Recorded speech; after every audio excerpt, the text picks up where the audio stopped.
shattered cadence, Olivia Mercer's fingers danced across the piano keys, coaxing a haunting melody from the instrument that seemed to speak directly to the soul. Her auburn hair fell in waves around her shoulders as she leaned into the music. Eyes closed, completely immersed in the composition she had spent months perfecting, the small practice room at Boston Conservatory provided her sanctuary, a place where her talent could flourish away from judgmental eyes. As the final notes lingered in the air, she heard slow clapping from the doorway. Julian Porter, her boyfriend of 3 years, leaned against the frame with an expression that mixed admiration and impatience. "Beautiful as always, Liv," he said, checking his watch, "but we're going to be late for dinner with Harrison." Olivia quickly gathered her sheet music. "Sorry, I lost track of time. This piece for the charity concert is almost ready." Julian ran a hand through his perfectly styled dark hair. "About that. Harrison thinks it might be better if you don't perform your original composition." She froze, clutching her papers. "What? Why not?" "The Parker Foundation donors expect something more conventional. Classical pieces they recognize," Julian explained, not quite meeting her eyes. "Harrison says original compositions from unknown artists don't usually resonate with the older benefactors." "Unknown?" The word stung more than she expected. "I've been composing for the symphony for 2 years. Behind the scenes, Liv. That's different from being the featured composer." Julian softened his tone, placing his hands on her shoulders. "It's just how these events work. You understand that, right? It's about fundraising, not artistic expression." Julian Porter, rising star conductor with the Boston Symphony Orchestra, had been Olivia's champion when they first met, so she thought his connections had helped her secure a position as a staff composer, writing background scores and arrangements. But lately, as his star ascended, he seemed increasingly concerned with appearances and connections rather than the music itself. That night at dinner with Harrison Westfield, the symphony's major benefactor, Olivia sat quietly as the men discussed the upcoming charity gala. The Parker Foundation's annual event was the social highlight of Boston's cultural calendar, with tickets costing thousands and attendance limited to the city's elite. "Julian tells me you've been working on original compositions," Harrison said to Olivia during dessert, his silver hair gleaming under the restaurant's chandeliers. "Perhaps for next season we could consider including emerging talent." Before Olivia could respond, Julian smoothly interjected. "Olivia understands the gala requires established pieces. Actually, I was thinking of asking Victoria Bennett to perform the solo." The name hit Olivia like a physical blow. Victoria Bennett, Julian's ex-girlfriend from Juilliard. Now a celebrated violinist with her own recording contract and Instagram following in the millions. "Excellent choice," Harrison nodded approvingly. Her performance of Tchaikovsky last year in Vienna was exquisite, and her presence would certainly sell tickets. Later that night in their shared apartment, Olivia confronted Julian. "Victoria? Really? You didn't even discuss it with me?" Julian loosened his tie with a sigh. "It's a business decision, Olivia. Victoria brings attention, press coverage, social media buzz. The foundation needs that for fundraising. And what about my contribution? The pieces I've been writing for months?" "Look," Julian said, his patience visibly thinning. "You're talented, but this isn't about talent. It's about image and connections. Victoria fits what we need right now." "What you need, you mean," Olivia said quietly. The following week brought the final blow. Julian asked Olivia to meet him at their favorite cafe near the conservatory. His expression was serious as he stirred his untouched coffee. "Harrison asked Victoria to be my companion for the gala circuit," he said. "For publicity purposes?" Olivia stared at him. "Your date, you mean?" "My +1, Julian corrected. "It's just for appearances. You understand how this works? So I'm not invited anymore? To the event I've been writing music for?" Julian had the decency to look uncomfortable. "You can still attend, just not as my guest. The staff composers usually watch from backstage." In that moment, something inside Olivia shattered like a crystal glass struck by the wrong note. 3 years of supporting Julian's career, of accepting her place in the shadows, of believing that someday her talent would be recognized on its own merits, all of it crumbled. "I see," she said, her voice surprisingly steady. "Well, I wouldn't want to embarrass you with my lack of status." As she walked out of the cafe into the crisp autumn air, Olivia realized she'd been composing her life around someone else's melody. Now it was time to write her own. Unexpected crescendo, the Boston Public Library's music archive was nearly empty on a Tuesday afternoon when Olivia sequestered herself among towering shelves of sheet music and forgotten compositions.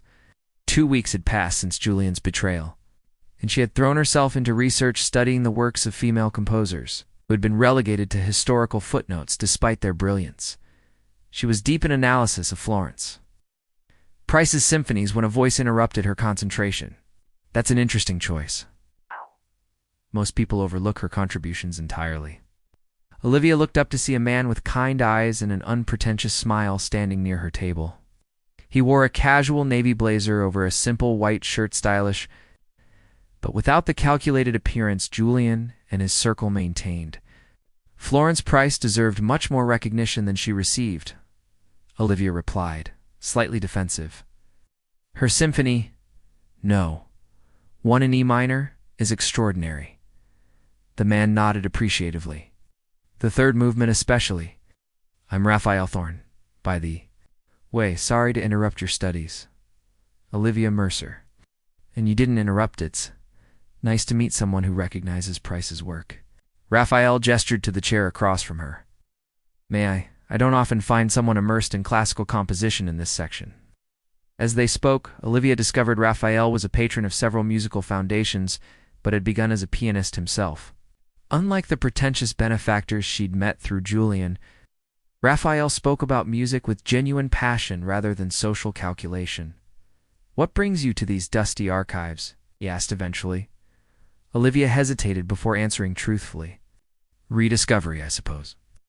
I've been composing for others for so long I needed to remember why I fell in love with music in the first place. You're a composer? His interest seemed sincere. What kind of work do you do? Background pieces, mostly. Arrangements for the Boston Symphony. She didn't mention Julian or her rejected compositions. Raphael's expression brightened. A series of showcase concerts featuring overlooked composers, historical and contemporary. Would you be interested in submitting something original? The offer caught her off guard. I'm not sure my work is ready for a showcase. Let me be the judge of that, Raphael said, sliding his business card across the table.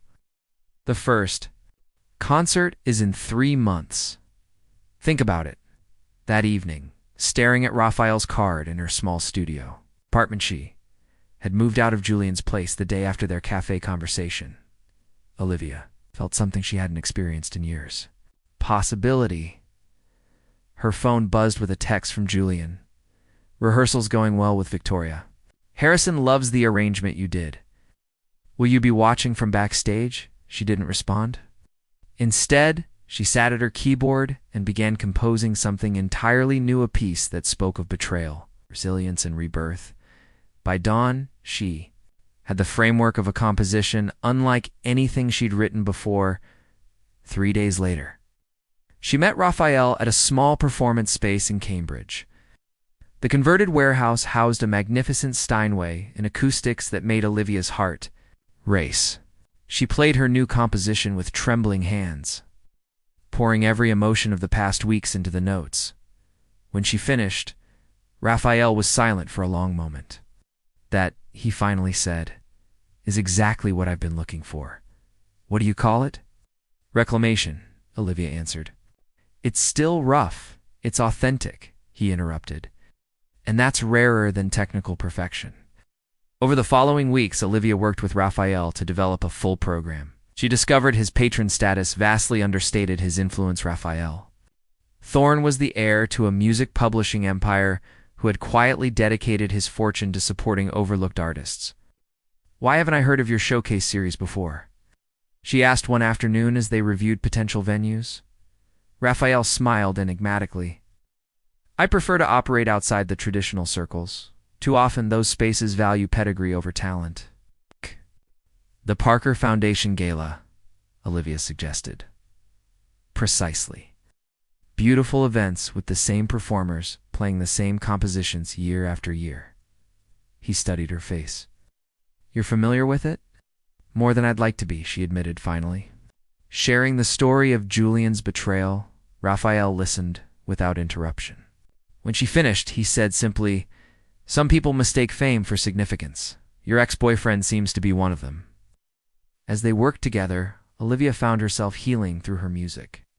The composition that began as an expression of pain evolved into something triumphant. Raphael arranged for other musicians to join the project, all talented, artists who had been overlooked by mainstream institutions. One evening, as they finished a particularly productive rehearsal, Raphael asked casually, "Have you heard about the Parker Foundation's venue troubles?" Olivia shook her head. "No. What happened?" "Their usual space is undergoing emergency renovations. They're scrambling to find somewhere suitable with only 6 weeks until the gala." "That's unfortunate," Olivia said, though she couldn't summon much sympathy. Indeed. Particularly since their star performer Victoria Bennett has specific acoustic requirements. Raphael's eyes held a mischievous glint. "You know, the Thorn Music Hall would be perfect for their needs." "Your family owns a music hall?" Olivia asked, surprised. "One of Boston's architectural treasures, though it's been closed for renovation for years. The work is nearly complete." Raphael watched her carefully. "Would it bother you if I offered it as their venue?" Olivia considered the question. "Why would you want to help them?" "I'm not interested in helping the Parker Foundation," Raphael said with a smile that transformed his usually gentle face into something almost predatory. "I'm interested in changing the composition of Boston's music scene. Sometimes that requires a dramatic coda." 2 days later, Olivia was practicing at Raphael's personal studio when he entered with a satisfied expression. "It's done. The Parker Foundation Gala will be held at Thorn Music Hall with one condition." "What condition?" Olivia asked. "That the program include one original composition from a contemporary Boston composer." Raphael's eyes danced with mischief. "They've agreed, though they don't yet know who that composer will be." For the first time since Julian's betrayal, Olivia laughed with genuine delight. "You're orchestrating something beyond music, aren't you?" Raphael took her hand. "The best compositions have perfect timing, dramatic tension, and a resolution no one sees coming. I think Boston's music scene is ready for your symphony, Olivia. The question is, are you ready to step into the spotlight?" Looking into his eyes, Olivia felt a certainty she hadn't experienced in years, as she said, "I believe I am." Harmonious rebellion? Absolutely not. Harrison Westfield's voice echoed through the boardroom of the Parker Foundation. "We agreed to include a contemporary piece, not to feature an unknown composer." Raphael remained unruffled. "My condition was clear, Harrison. One original composition by a contemporary Boston composer, performed by the composer herself." Julian, seated beside Harrison, leaned forward. "The program is finalized. Victoria is our featured soloist. We can't risk the gala's success on an untested performer." "Then find another venue," Raphael replied simply. "With 6 weeks remaining, I wish you luck." The silence that followed was deafening. Boston's social calendar revolved around the Parker Foundation Gala. Cancellation wasn't an option. "Who is this composer?" Harrison finally asked. "Olivia Mercer." Julian's face drained of color. "Olivia?" Raphael's expression cooled. "I believe Ms. Mercer would object to that possessive pronoun. And yes, she's composed a remarkable piece titled Reclamation that will serve as the centerpiece of the program." "This is absurd," Julian protested. "Olivia writes background arrangements, not featured compositions." "Then you've never truly listened to her work," Raphael responded. "My condition stands. Ms. Mercer performs her original composition as the program's centerpiece, or the Thorn Music Hall remains unavailable." Harrison studied Raphael with newfound respect. "You're more cunning than your reputation suggests, Mr. Thorn." "Very well, we'll audition Ms. Mercer. If her composition meets our standards, we'll include it." "No audition," Raphael countered. "Her piece is the condition for using my venue. Take it or leave it." After Raphael departed, Julian cornered Harrison in the hallway. "This is clearly personal. Olivia and I recently ended our relationship." Harrison sighed heavily, which explains Thorn's interest. "However, we have no choice. Unless you can secure the Symphony Hall in the next hour, were at his mercy. That evening, Olivia's phone lit up with Julian's name for the first time in weeks. Against her better judgment, she answered. "Did you want Julian? What game are you playing with Raphael Thorne?" His voice was tight with anger. "Using him to force your way into the gala is beneath you." Olivia nearly laughed. "I'm not forcing my way anywhere. Raphael approached me about my compositions weeks ago. If he's made the gala part of his plans, that's between you and him." "So you're sleeping with him," Julian accused. "That's how you've suddenly become his pet project." The ugly assumption ignited Olivia's simmering anger. "Unlike you, Raphael recognized my talent without requiring I warm his bed. He values my music for what it is, not for how it serves his image. This is career suicide, Olivia. If you embarrass the foundation, goodbye, Julian." She ended the call, hands trembling. Minutes later, her phone rang again, Raphael this time. "I assume Julian has reached out?" he asked when she answered. "He thinks I'm manipulating you," Olivia said, still upset. "People often project their own motivations onto others," Raphael observed. "Are you having second thoughts?" Olivia considered the question seriously. "No, but I want to be clear. I need to earn this opportunity. I won't be anyone's tool for revenge or manipulation." "I admire your integrity," Raphael said. "Come to the music hall tomorrow. There's something you should see." The following morning, Olivia gasped as she entered the Thorne Music Hall for the first time. The restored 19th century building featured soaring ceilings, perfect acoustics, and an architectural beauty that made her heart ache. "This is magnificent," she whispered, as Raphael guided her through the space. "It was my great-grandmother's passion project," he explained. Sophia Thorne was a composer herself, though few of her works were ever performed publicly. Her husband built this hall so she would have a place worthy of her music. The revelation made the hall feel suddenly sacred to Olivia. "Thank you for sharing this with me." "There's more," Raphael said, leading her to the stage where a string quartet was setting up. "I've arranged for the Callaway Quartet to rehearse your piece. I thought you might want to hear how reclamation sounds in this space." For the next hour, Olivia listened as her composition filled the hall. The musicians interpreted her work with sensitivity and skill, bringing dimensions to the piece she hadn't fully anticipated. When they finished, she was speechless with emotion. "Your music deserves to be heard, Olivia," Raphael said quietly. "Not because of any agenda, but because it's extraordinary. The gala is simply the most poetic venue for your debut." As the weeks passed, news of Olivia's inclusion in the Parker Foundation Gala created ripples through Boston's musical community. Some dismissed it as a publicity stunt. Others, particularly younger composers who knew her work, expressed excitement at the breaking of tradition. Victoria Bennett, upon learning she would no longer be the exclusive featured performer, threatened to withdraw. Harrison placated her with promises of prominent placement and press coverage. Julian, meanwhile, found himself in an uncomfortable position, conducting both his current romantic interest and his ex-girlfriend at the most significant cultural event of the season. 5 days before the gala, Julian appeared at Olivia's rehearsal. He watched silently from the back of the hall as she worked with the musicians, his expression unreadable. When she finished, he approached the stage. "Your composition has evolved since I last heard your work." "I've evolved," Olivia replied, maintaining her distance. Clearly he hesitated. "The foundation board is nervous about featuring an untested piece. I need your assurance this won't become a public embarrassment." Olivia regarded him coolly. "You mean you need assurance I won't embarrass you?" "This isn't personal, Olivia. It's professional." "It became personal when you discarded me for someone who better fit your image," she countered. "But rest assured, Julian, my music will stand on its own merit. Unlike some, I don't need to leverage relationships to demonstrate my value." As he left, Raphael emerged from the wings.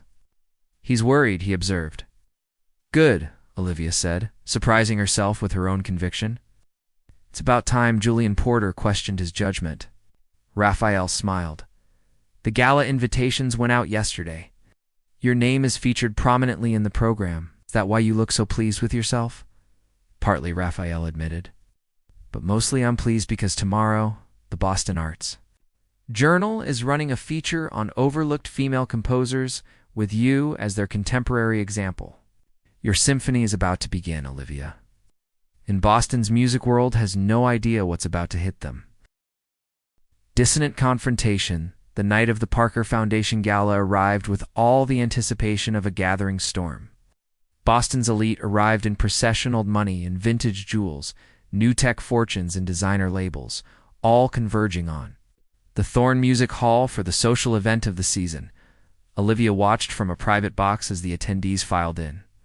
Recognizing many from her years on the periphery of Julian's world, they had never truly seen her then. Tonight, they would hear her. Raphael joined her, handsome in a perfectly tailored tuxedo.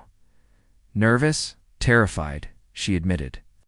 But in the best possible way, like the moment before a perfect cadence resolves, he suggested, understanding immediately. Below. Julian escorted Victoria through the lobby, both polished to perfection. Victoria's crimson gown drew every eye, her celebrity status creating a bubble of attention wherever she moved. Julian played the role of devoted conductor, his hand proprietary at her waist as photographers captured their entrance. Harrison Westfield approached their box. Ms. Mercer, Mr. Thorne. Quite the coup you've orchestrated, simply returning music to its rightful place at the center of a music gala. Raphael replied smoothly. Harrison's smile didn't reach his eyes. Indeed, well, Ms. Mercer, the board is most curious about your composition. It's not often we feature such untested talent. Perhaps that's why your programs have grown predictable, Olivia responded, surprising herself with her boldness. Harrison's eyebrows rose. I see Mr. Thorne's influence extends beyond venue negotiations. I look forward to your performance, Ms. Mercer. For all our sakes, I hope it justifies tonight's adjustments. After he departed, Raphael squeezed her hand. Remember, you've earned this moment. No matter what happens tonight, your music deserves to be heard. The traditional first half of the program proceeded as expected. Victoria performed brilliantly, her technique flawless if somewhat emotionally restrained. Julian conducted with precision, his movements elegant and controlled. The audience responded with appropriate appreciation, the polite applause of those attending out of social obligation rather than musical passion. During intermission, Olivia prepared backstage. She had chosen a gown of midnight blue that seemed to capture starlight when she moved, beautiful but secondary to her presence at the piano. Her auburn hair was swept into a simple updo, her only jewelry a pair of pearl earrings that had belonged to her grandmother, her first piano teacher. A stagehand appeared at her door. 5 minutes, Ms. Mercer. As she moved toward the stage, she nearly collided with Victoria, who was exiting to thunderous applause after her final solo. So you're Julian's former assistant? Victoria said, her gaze coolly appraising. Interesting that you've maneuvered your way into tonight's program. I'm a composer, Olivia corrected her. And I'm here because my music earned this place. Victoria's perfect smile never wavered. Of course, we all earn opportunities in our own ways, don't we? Julian mentioned you were ...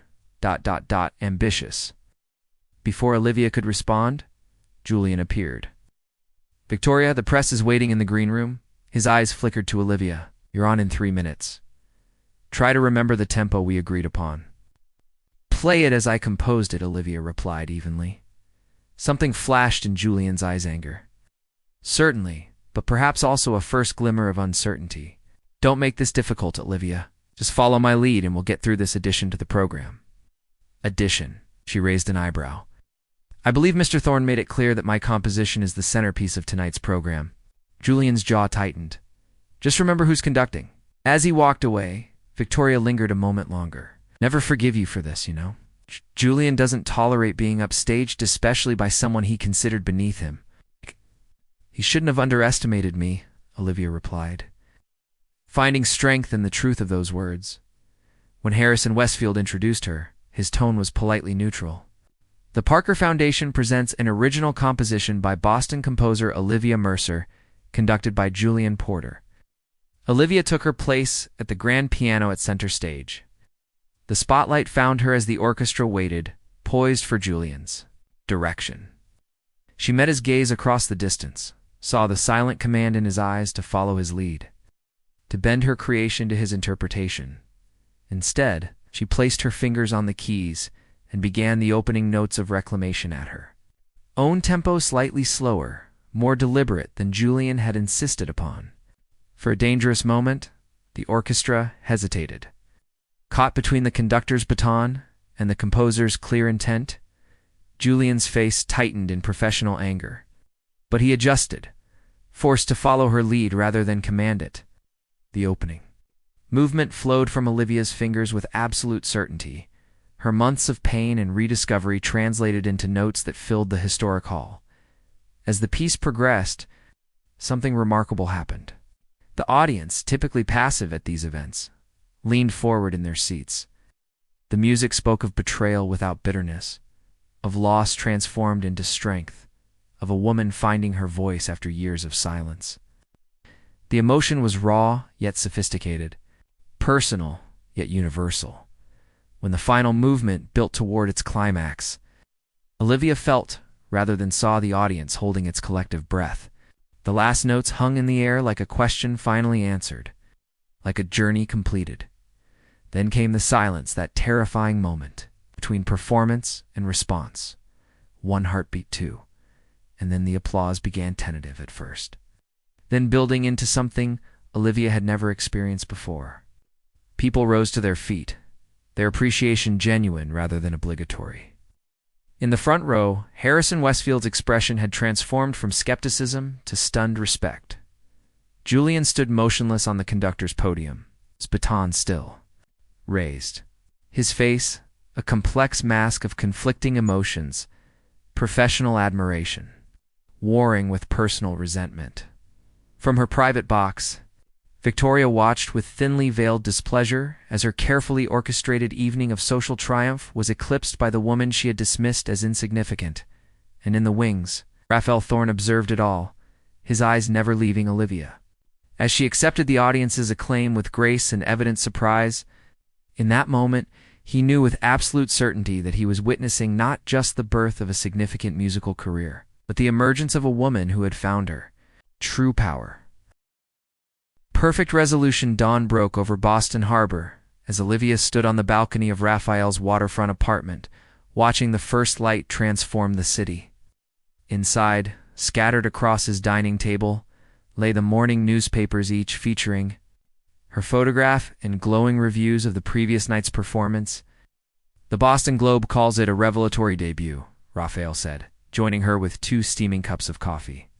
Mercer's composition challenges the conventional boundaries between classical tradition and emotional storytelling. Olivia accepted the coffee with a grateful smile. "It doesn't feel real yet. The offers arriving by the hour should help." With that, he replied, 3 recording companies, 2 commission requests, and an invitation to compose for the New York Philharmonic's spring season. "All because you orchestrated the perfect revenge scenario," she teased, though her gratitude was evident. Raphael's expression turned serious. "This isn't about revenge, Olivia. It never was. About restoring balance, giving genuine talent. It's due recognition in a world too often governed by superficial values." "Still," she said, watching Julian's face when the audience gave me a standing ovation while Victoria glared from the wings, "I'd be lying if I said that wasn't satisfying." "Consider it a fortunate side effect," Raphael laughed, though I suspect Julian's pride suffered more than his career. "The Parker Foundation Board is already discussing next year's gala with you as the featured composer." Olivia's phone chimed with an incoming call. "Speaking of Julian," she murmured, showing Raphael the screen, "are you going to answer?" She considered for a moment, then nodded. "I think I'm ready to hear whatever he has to say." Julian's voice sounded strained when she answered, Olivia, I'm glad you picked up, Julian. Congratulations on last night's success." A pause. "The success was yours. That's actually why I'm calling. Your composition was extraordinary. I owe you an apology for not recognizing the depth of your talent sooner." The words she had once longed to hear now felt strangely hollow. "Thank you, but we both know you're not calling just to compliment my work." Another pause. "Victoria has been offered a European tour. She's leaving next week." "I'm sorry to hear that," Olivia said, though she wasn't entirely sure if she meant it. "The thing is," Julian continued, his voice taking on the persuasive tone she once found irresistible. Harrison was extremely impressed with your composition. The foundation is considering a commissioned piece for next season featuring you as both composer and performer. I've already received the offer, Olivia confirmed. Right? Well, as principal conductor, I'd be working closely with you on the project. I thought perhaps we could discuss it over dinner. For old time's sake, we always did create magic together, Liv.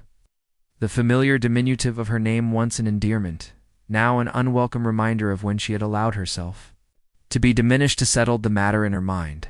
My schedule is quite full, Julian. I'm sure we can arrange appropriate rehearsal time when the project begins. As for dinner, I'll have to decline. Some compositions are best left unrevised. After ending the call, she turned to find Raphael, watching her with undisguised admiration. That, he said, was perfectly executed. Later that afternoon, they walked through the public garden, enjoying the rare privacy afforded by weekday hours. Families of ducks paddled in the pond while autumn leaves drifted lazily from the trees, a tranquil contrast to the previous night's drama. I've been thinking about your showcase series, Olivia said as they strolled. What if we expanded it? Not just overlooked composers, but underrepresented voices across all musical traditions. Raphael's eyes lit up. A musical revolution disguised as a concert series. I like it. The Thorn Music Hall would be the perfect venue, she continued. Warming to the idea, we could feature one established artist alongside emerging talents, creating bridges between musical worlds. Ambitious, Raphael noted with approval. It would require significant resources. Well, Olivia said with newfound confidence, I happen to know a wealthy patron with excellent taste in composers. His laughter echoed across the pond. Are you proposing a professional partnership, Ms. Mercer? Perhaps more than professional, she replied boldly. If you're interested. Raphael stopped walking, turning to face her fully. I've been interested since I first heard you play. But I wanted you to find your voice before I presumed to become part of your story. My voice is stronger for having known you, Olivia said softly. And my composition isn't finished yet. As autumn sunlight filtered through golden leaves, Raphael drew her close. And let's see what we create together. Like 6 months later, the inaugural concert of the Reclamation series debuted at the Thorn Music Hall.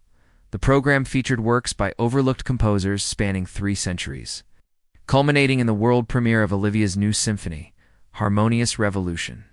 From her seat in the audience, Victoria Bennett watched with a professional's appreciation as her European tour had given her new perspective on artistic integrity.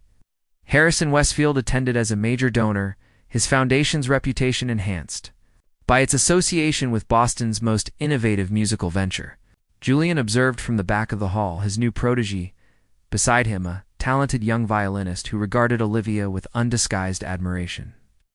He had finally learned to recognize genuine talent without requiring it to serve his ego. After the performance at the reception in the grand foyer, Olivia moved through the crowd with easy confidence, her hand occasionally finding Raphael's in quiet moments of shared triumph. Miss Mercer, called a voice she recognized. Julian approached. Champagne, flute in hand, remarkable program. You've transformed Boston's musical landscape in half a year. Thank you, Julian, she replied sincerely. Glad you could attend. The foundation is considering establishing a permanent endowment for female composers, he informed her. Your success has opened many doors. Doors that should never have been closed, Raphael noted, joining the conversation. Julian acknowledged the point with a slight nod. True enough. Well, I won't keep you from your admirers. Congratulations again, Olivia. You've created something truly significant here. As he walked away, Olivia felt the last lingering threads of her past life finally release. The pain and betrayal that had once defined her relationship with Julian had transformed into something unexpectedly valuable, the catalyst for her authentic self to emerge. Later that night, as she and Raphael stood alone in the now-empty music hall, Olivia felt a profound sense of completion. Her journey from overlooked assistant to celebrated composer had unfolded in ways she could never have anticipated. Are you thinking? Raphael asked, his arms encircling her waist.